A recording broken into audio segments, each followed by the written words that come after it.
안녕하세요. 알기 쉬운 성경 이야기, 오늘은 여러분과 함께 아모스 편을 함께 나누고자 합니다. 아모스 성경은 총 9장으로 되어 있는데요. 우리가 흔히 12소 선지서라고 하지 않습니까? 이 12소 선지서의 첫 번째 성경이 바로 아모스서입니다. 우리가 그 복음서의 첫 번째 복음서가 마가복음인데요. 이 마가복음을 토대로 해서 다른 복음서들이 이렇게 쓰여지지 않았습니까? 마찬가지로 성경에서 12소 선지서의 첫 번째 권으로 이 아모스서를 참조해서 다른 선지서들이 쓰여졌습니다. 아모스서는 북왕국 이스라엘 때 쓰여진 성경입니다.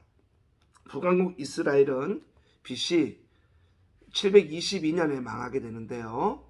그래서 BC 8세기라고 합니다. 그 시기를. BC 8세기에 활동했던 선지자가 바로 이 아모스 선지자입니다. 아모스는 어떤 사람이냐면 아모스 7장 14절에 보면 아모스가 아마사에게 대답하이르되 나는 선지자가 아니며 선지자의 아들도 아니라 나는 목자요 뽕나무를 재배하는 자로서 라는 뜻을 라고 설명하죠. 이 뜻은 뭐냐면 아모스는 주님을 짊어진 자라는 뜻입니다. 그래서 아모스 1장부터 9장까지 쭉 읽다 보면 주님을 짊어진 자라기보다는 주님의 말씀을 짊어진 자라고 해석이 되더라고요. 아모스를 우리는 이렇게 표현합니다. 호세아라는 선지자를 우리는 사랑의 선지자라고 하지 않습니까? 아모스 선지자는 정의의 선지자라고 우리가 말합니다. 그래서 정의를 부르짖었는데요. 우리가 정의를 부르짖게 되면 마지막에 죽음을 당하는 경우가 많은데 이 아모스도 북왕국에서 정의를 부르짖다가 남유다로 추방이 되고 남유다에서 죽음을 당했다는 이야기가 전해져 내려오고 있습니다. 아모스서는 총 3부로 나눠지게 되는데요. 첫 번째 부분은 이스라엘을 힘들게 한 여러 인접 국가의 심판을 말하고, 그리고 또 이스라엘의 죄에 대해서 3가지 경고를 또 하게 되고요. 또 5가지의 환상을 보여주면서 회개 설교를 합니다. 그리고 마지막에 회복의 약속을 주죠. 그러니까 이스라엘 인접 국가에 대한 심판, 또 이스라엘의 죄에 대한 심판, 그 다음에 3번째로는 회복시킬 것에 대한 말씀을 담고 있는 성경이 아모스서입니다. 아까도 말씀드렸듯이 아모스는 원래 예언자 가문도 아니고 왕실의 예언자도 아닌 순전히 하나님의 부르심을 받고 북왕국 이스라엘 사마리아, 즉 수도 사마리아와 베델에 가서 말씀을 전하는 예언자 역할을 감당하게 됩니다. 아모스서의 핵심적인 2가지 주제가 있다면, 하나는 하나님은 현존하신다. 2번째로 하나님은 정의를 사랑하신다 입니다. 북왕국 이스라엘의 전성기가 도래하죠. 그것이 여로보암 2세 때입니다. 남쪽으로는 우시아 왕 때죠. 여러분 잘 아시다시피 우시아도 처음엔 하나님의 마음에 드는 사람이었기 때문에 하나님이 축복하셔서 정말 번성하게 돼요. 그러다가 우시아가 제사장만 하는 분향을 자기 멋대로 했다가 나중에 하나님의 징계를 받아 나병에 걸리고, 나병에 걸린 사람들은 그 당시에 이렇게 격리하지 않습니까? 홀로 자기 혼자만의 궁에 갇혀 있다가 쓸쓸한 말년을 맞는 게 우시아 왕입니다. 그래서 처음은 잘했는데 나중에 그가 교만해져서 월권을 했죠. 하나님을 무시하고 제사장을 무시했습니다. 그 결과 마지막에 잘못돼서 왕들의 묘지에도 들어가지 못해요. 이 우시아 왕이. 이에 반면에 여로보암도 참 하나님의 축복받아서 굉장히 땅이 넓혀지고 그 다음에 또 부강했는데 우상을 섬기는 것, 그 다음에 아까도 말씀드렸듯이 정의롭지 못한 모습. 어떤 모습이냐면 여러분 인접국가가 힘을 가지고 약소국가인 이스라엘을 압박하고 핍박했지 않습니까?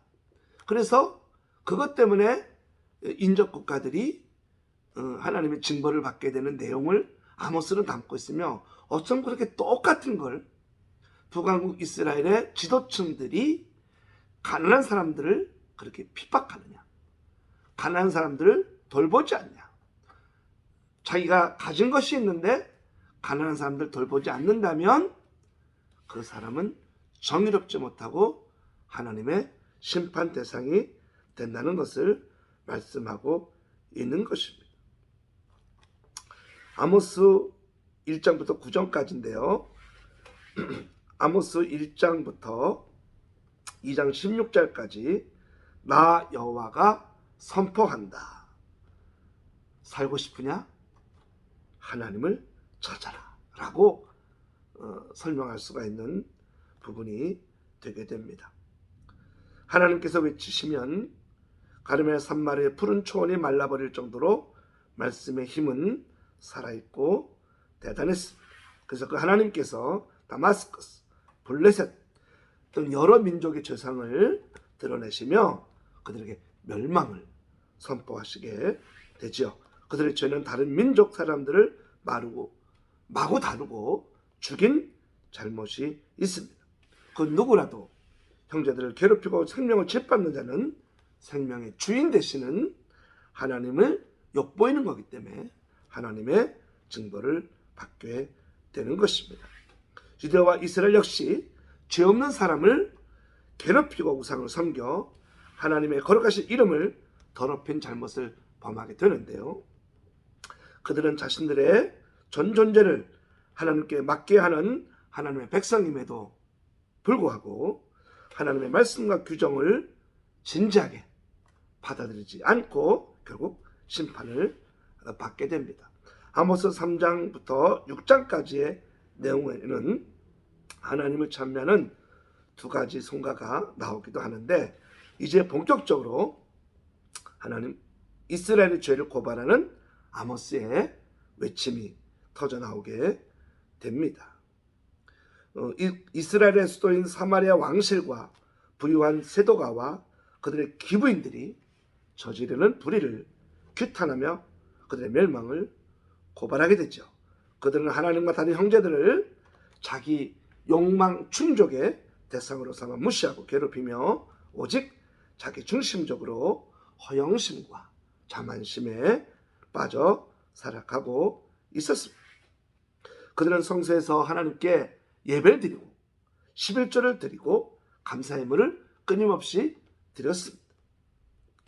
그런데 아모스는 이건 역시 살아계신 하나님에 대한 깊은 경외심과 순정함으로 드리는 것이 아니라 자기 기만적인 행위로 드리는 것이라고 지적하고 있었습니다.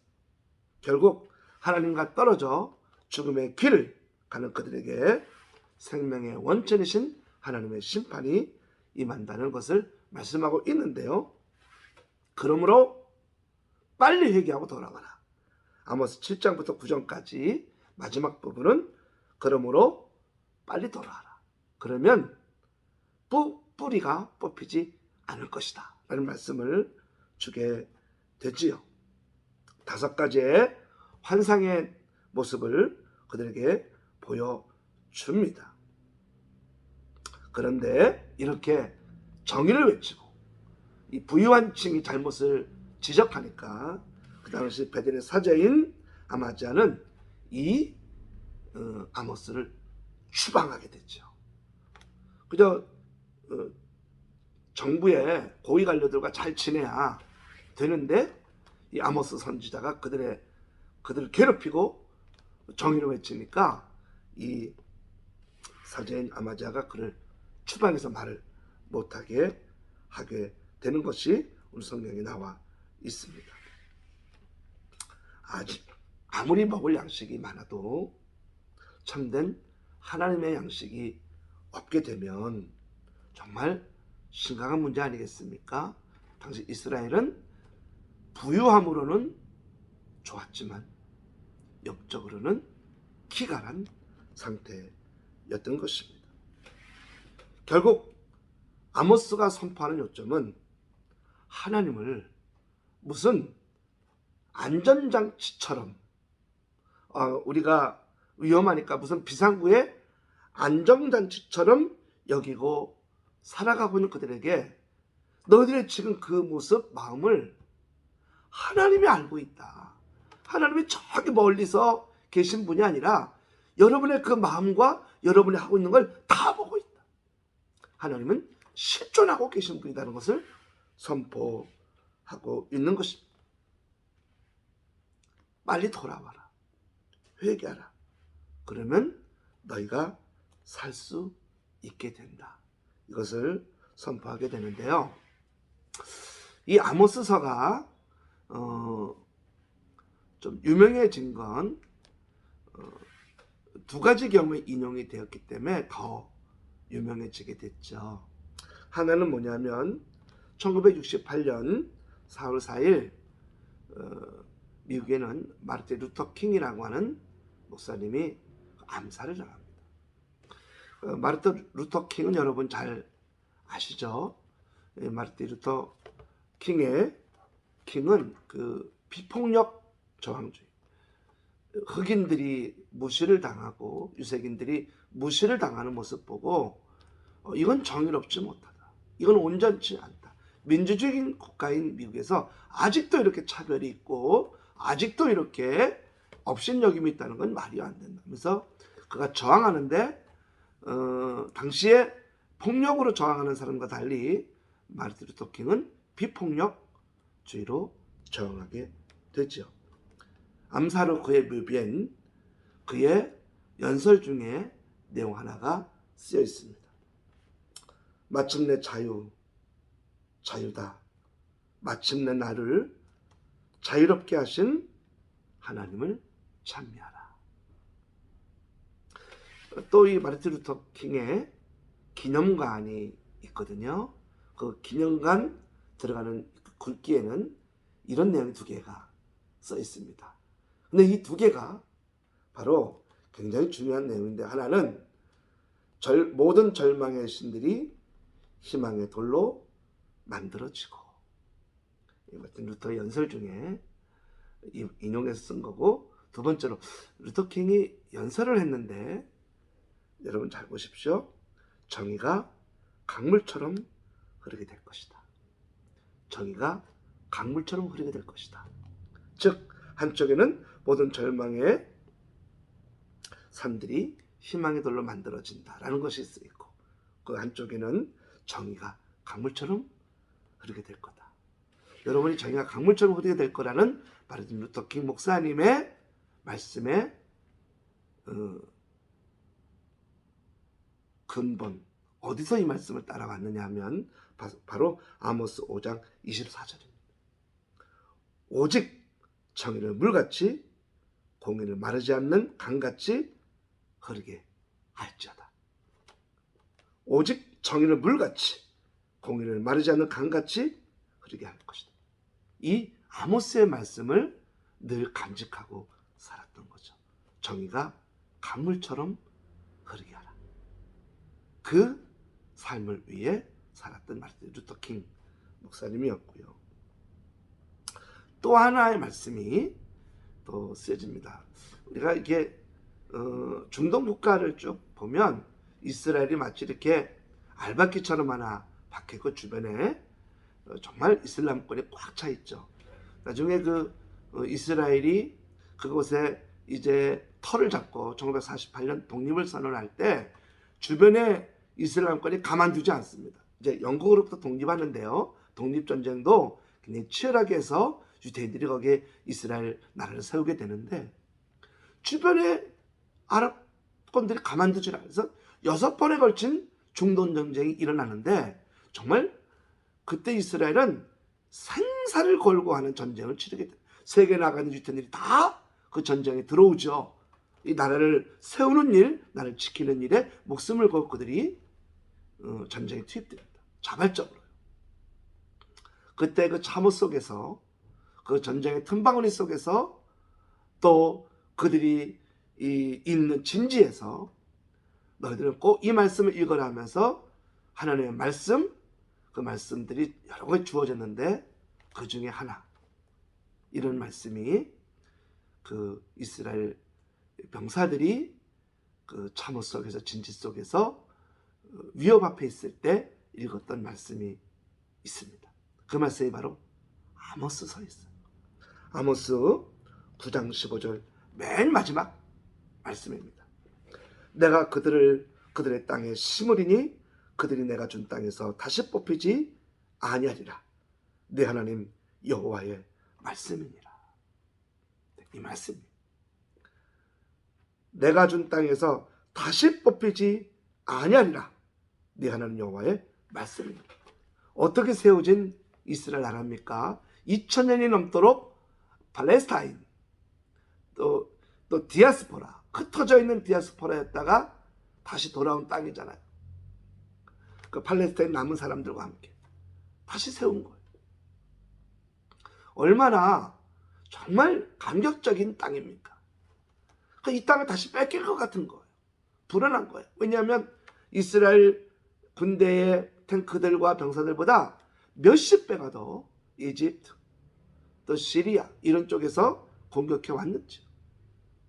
그때 하나님이 이들에게 이 말씀으로 위로해 주신 거예요. 내가 준 땅에서 다시 뽑히지 않을 것이다.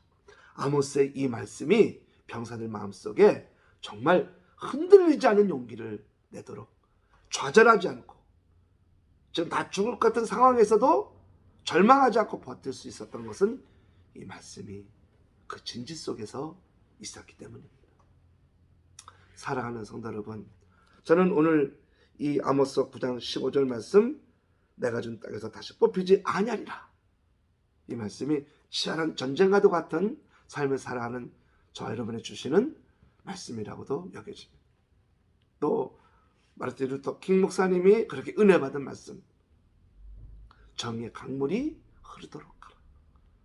이 땅을 살아가면서 정의의 강물이 흐르는데 우리도 사용되고 쓸 수 있기를 축복합니다. 아모스서, 당시 북왕국 이스라엘 사람들에게 준 말씀 같지만 오늘 살아가는 우리들에게 주시는 놀라운 말씀이고, 지금 이 시대에 주시는 꿈틀꿈틀거리는 하나님의 예언서입니다. 오늘도 아모스의 말씀처럼 다시는 뽑히지 않을 거라는 소망 가운데 승리하며 살아가시는 모든 주님의 사람들 되길 주님의 이름으로 축원합니다. 아멘.